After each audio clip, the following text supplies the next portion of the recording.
Welcome to NCN news. నా పేరు ప్రశాంతి. బులెటిన్లో ముందుగా హెడ్లైన్స్ చూద్దాం.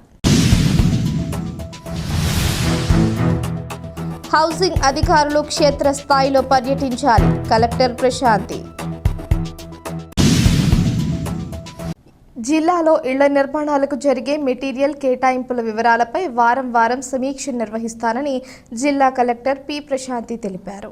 గురువారం ఉదయం జిల్లా కలెక్టరేట్ సమావేశ మందిరంలో హౌసింగ్పై కలెక్టర్ పి ప్రశాంతి సమావేశం నిర్వహించారు. ఈ సందర్భంగా కలెక్టర్ పి ప్రశాంతి మాట్లాడుతూ జిల్లాలో పట్టాలు పంపిణీ చేసిన లబ్ధిదారుల ఇళ్ల నిర్మాణాలు వేగవంతం చేయాలని, ఆ మేరకు ఇంజనీరింగ్ అధికారులు క్షేత్రస్థాయిలో పర్యటించి ప్రత్యక్షంగా ఇళ్ల నిర్మాణాల పురోగతిపై పరిశీలన చేయాలన్నారు. ఈ సమావేశంలో sub collector Ashutosh Srivastava, DRO G Narasimhulu, RDO A Chaitravarshini, incharge జిల్లా హౌసింగ్ అధికారి ఆర్ కృష్ణనాయక్, హౌసింగ్ ఈఈలు జి పరశురాం, జి రాజ్ కుమార్, డిఈలు పాల్గొన్నారు.